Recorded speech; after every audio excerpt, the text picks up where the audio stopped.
G'day guys, Mr. Oz Adventure here, and I'm coming at you today, if we look out this way, from the beautiful Tweed Valley, just coming out of the Tweed Valley at the moment. I've had a nice ride down there. In this video I just wanted to make a little bit of a short update about my YouTube channel and why I haven't been uploading anything in recent times.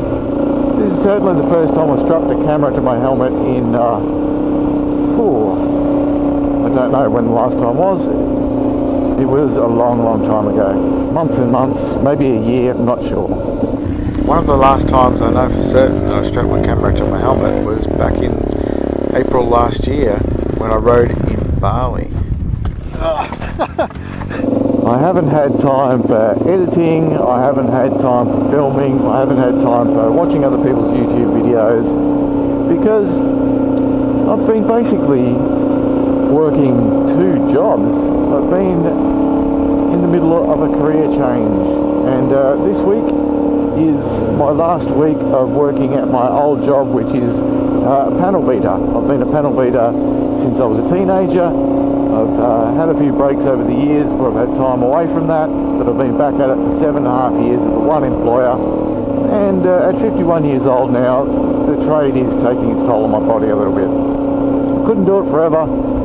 It felt like it was time for a change. I was just waiting for an opportunity to come up. I certainly weren't looking for a career change, but I had one thrown at me and I decided to jump at it. For the last 7 months or so, I have been training up, studying, doing a course, doing some training to become a motorcycle instructor. Yes, I am getting paid. I've been doing a little bit of work at this the last couple of weeks after all the training. I'm now earning money doing it. Been working both jobs, now fully qualified and able to do it.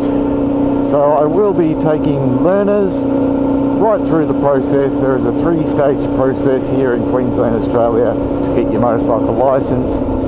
First is you have to do a pre-learner course, which is a 2-day course, and then after 3 months of having your learners and being supervised on the road, you have to be supervised in Queensland by not a fully licensed rider, but you've got to have your open license, so not your P plates. You've got to have had your restricted license for 12 months before you can supervise learner riders.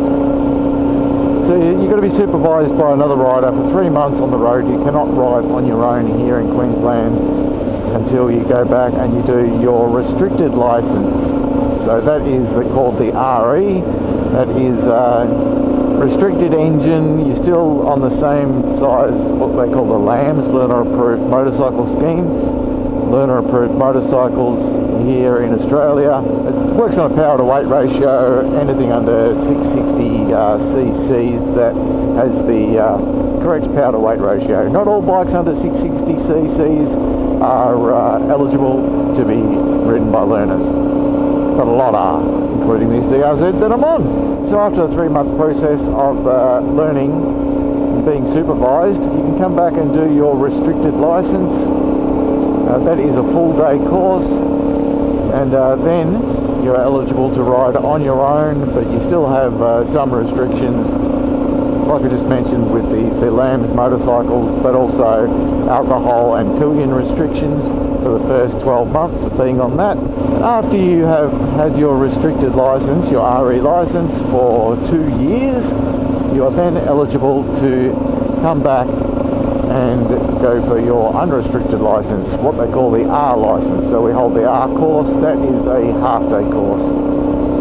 It's only a little bit of stuff on the practice range, and then you go out for a road ride. With the learner courses, the 2 days are fully on the practice range. You do not go out on the road at all, which is why when you go out on the road as a learner, you have to be supervised, because you haven't been on the road at all on a bike.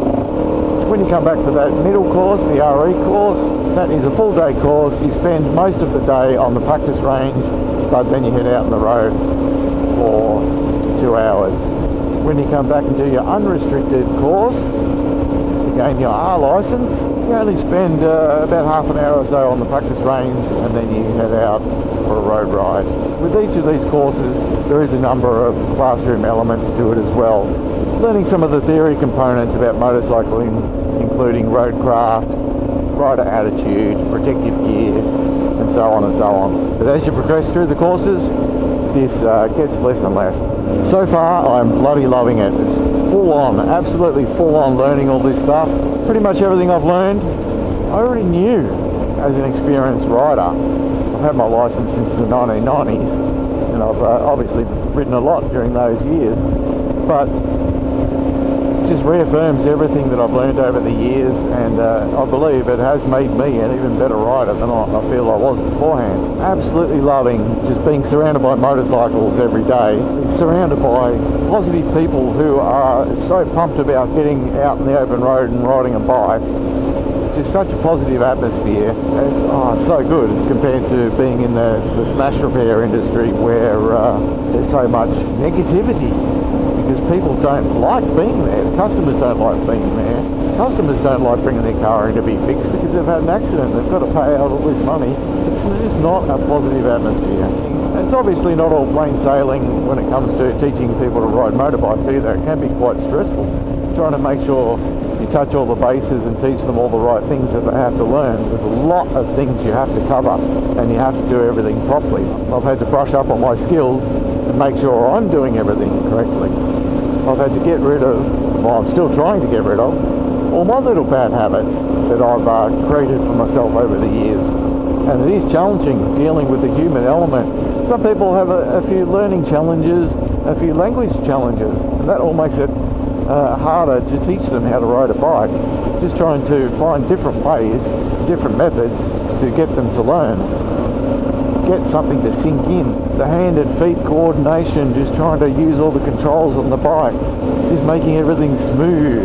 Remembering to keep their head up, maintain good posture, make sure they're not covering the clutch and the brake with their hands. Make sure they're using all four fingers on the levers. Making sure they're not using front brake when they should be using rear brake, and then vice versa.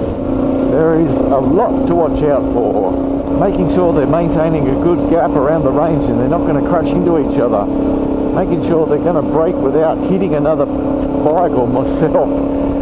Not crash the bike. It is pretty full on. But it is so much fun, and I am looking forward to the life changes that it's going to bring me.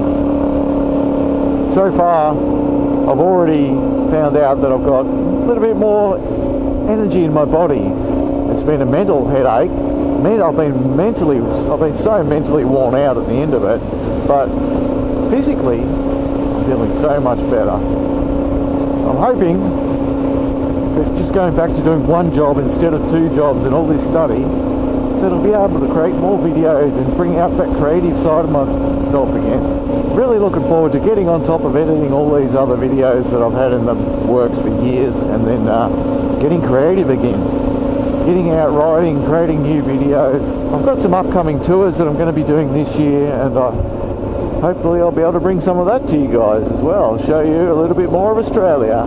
Anyway, that is enough rambling from me. I am really looking forward to the future, and I'm really looking forward to having you guys along for the ride with me. Cheers guys, thank you so much for watching and being with me and sticking with this channel, as I've been a little bit sporadic over the last few years with uploads. Catch you later guys, and remember, ride safe.